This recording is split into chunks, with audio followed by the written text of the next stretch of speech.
Hello friends, welcome to my channel. In this video I will be explaining how I made baking a fresh loaf of sourdough bread feasible while working from home. I love the magic of the process of turning just water, yeast and flour into something as delicious as a fresh loaf of wonderful bread. Great bread doesn't need anything else than just some butter or some nice slices of cheese. As with any food, if your ingredients are great, simple is better, and bread is a prime example of that. The challenge in sourdough, I think, lies with the schedule, in fitting it into your day. Making bread is not your full-time job, so you need to find a way to combine it with your daily work. I never got around to seriously baking bread until the pandemic forced a lockdown here in the Netherlands. Having fresh bread every day and not visiting stores every day felt like a great combination.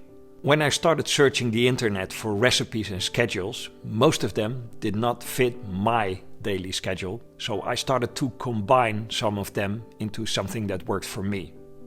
If your demands are somewhat the same as mine, you might benefit from it. So that's why I'm sharing.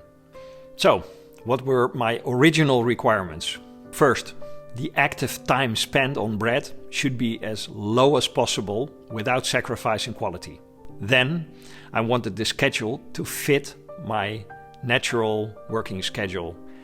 I wanted to have large, uninterrupted blocks of time of about 3 hours where I can do my work without being interrupted. So any schedule that asked for hourly interventions was off the table.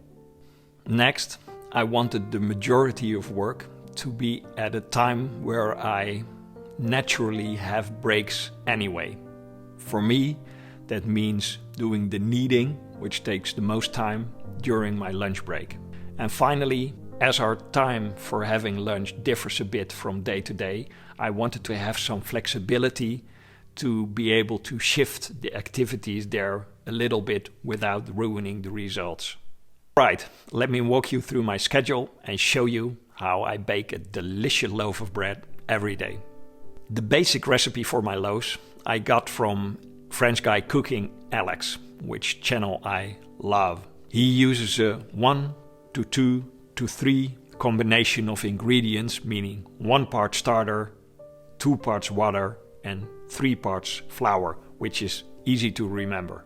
In my family with 2 7-year-olds, I aim for a 900 gram loaf, which means 150 grams of starter, 300 grams of water and 450 grams of flour.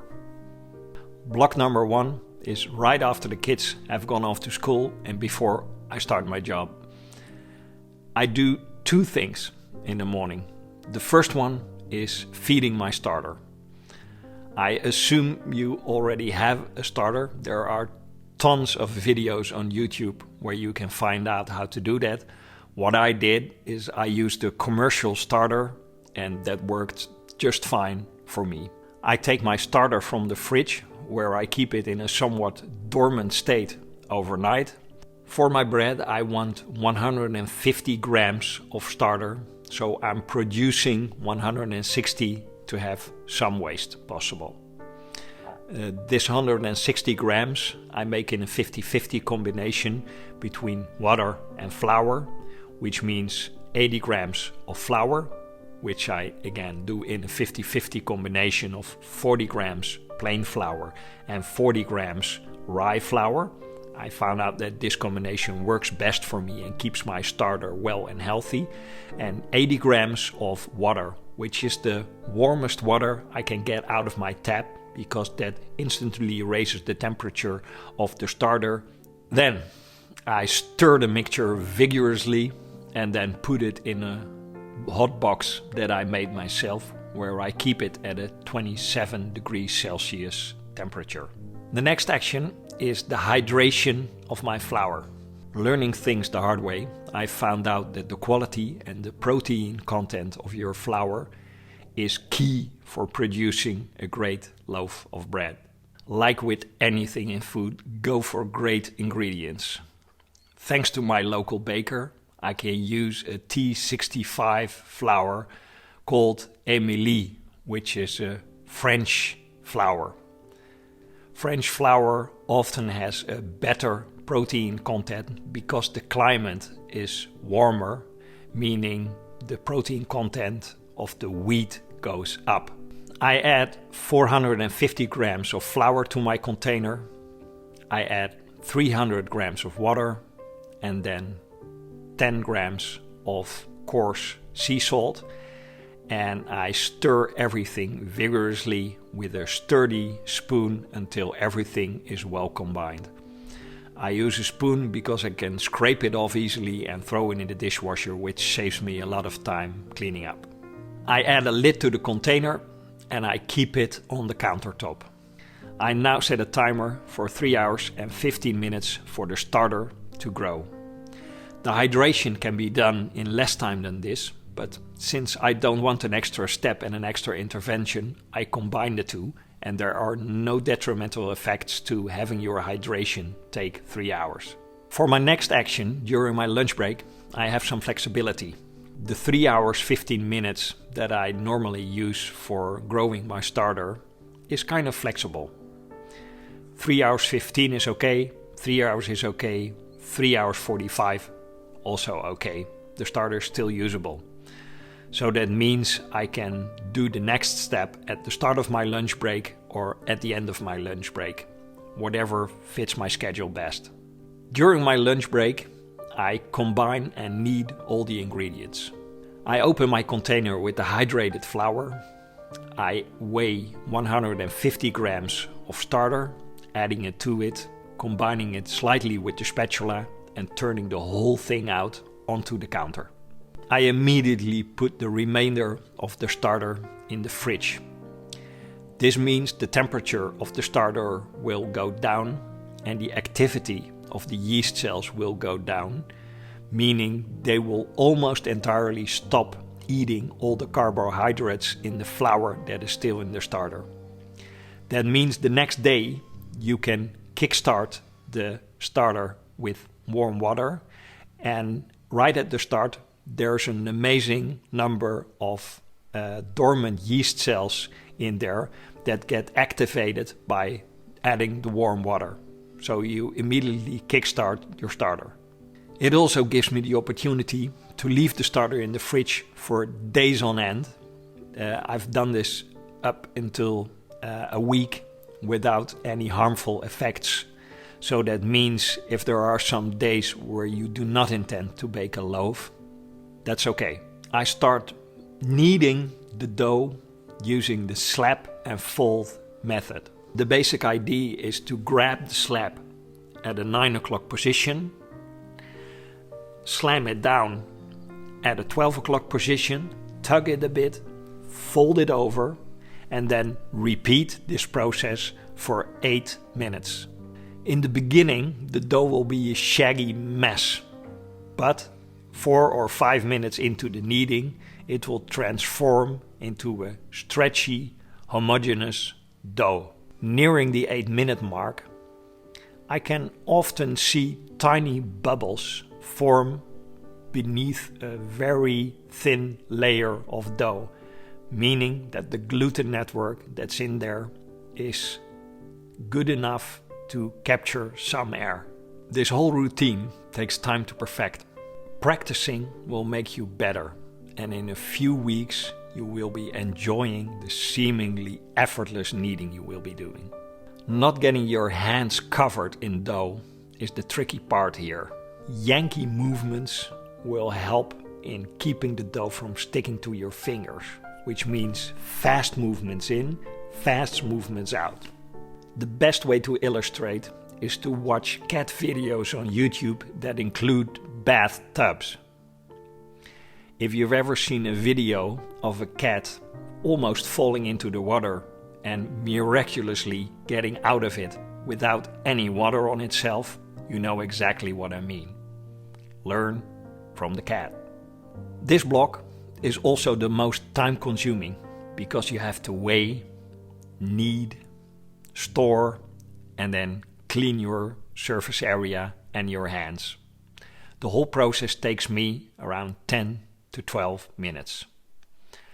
After that, I store the container with the dough for the bulk rise. For me, that's 3 hours and 15 minutes. 3 hours and 15 minutes later, I turn out the dough for the final rise. This block takes the least amount of time, but the timing is most important of all of them, because you want to have full control over the duration of the bulk rise before. I set an alarm, and I usually combine it with getting a drink and taking a leave from my desk. In order to make the least amount of mess, I sprinkle some flour on top of the risen dough, and then I scrape it out using a curved dough scraper. Then I fold it a few times, turn it over, and tighten it a bit to give it some initial tension. I sprinkle some flour on top, and then I set a timer for 1 hour to give it the final rise. This part takes me only 3 minutes, start to finish. 1 hour later, it's time to put the bread in the basket. This is the final step I do before I put the bread in the fridge for use the next day. I turn it over again, fold it in a few times, turn it over back again, give it some more tension, and sprinkle it with another bit of flour. Then I lightly dust the basket and then swipe up the bread, turn it over, and put it in the basket. Then I put the basket and the bread in the fridge for use the next day. The next morning, upon coming downstairs, I fire up the oven. I want to bake my bread at 235 degrees Celsius. I use a thermometer inside my oven because the thermometer used by your oven is often not that precise. The next action of scoring and baking the bread, I usually combine it with the first block of activities for the bread of the next day. So I take out the starter from the fridge, feed it and set it away to rise. I hydrate my dough for baking the bread the next day, and then I take the basket with the bread out of the oven. I turn it out onto a baking tray with some parchment paper on it so it won't stick.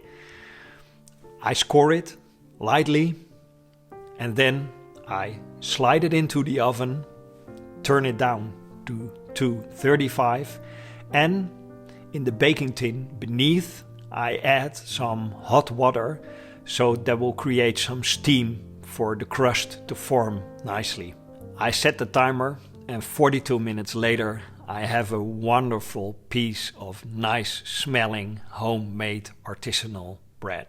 For a typical day, what does my schedule look like? At 8 o'clock I turn on the oven. 8:30 I hydrate my dough and feed my starter, which takes about 5 minutes. I take out the bread from the fridge and score it and put it in the oven, which takes another 3 minutes, and then I get myself some coffee and go off to work. 42 minutes later, when the alarm goes off, I just get it out of the oven.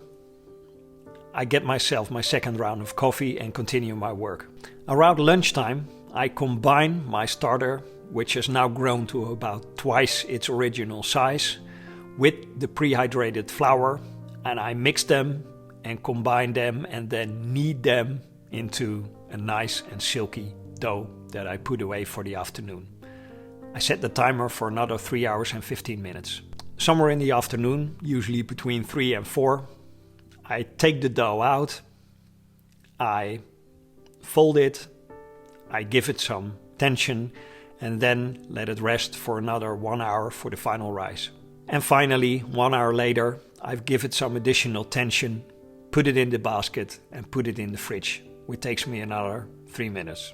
Even if the total of 25 minutes doesn't sound like a lot, you have to make it part of your day and part of your schedule, so you have to be willing to put up with it every day. Personally, I enjoy the physical break from mental work, the familiarity of the routine, the skills that are getting better, and most of all, the wonderful bread that you get out of the oven each day. Even your most mediocre result will taste so much better than anything you will buy at the supermarket. It's truly worth the effort. I hope this video has given you some inspiration and has convinced you that baking bread can be well combined with a working from home day. If this works for you, or if you have feedback, let me know in the comments. If you have gotten value out of this video, give it a like. Until next time.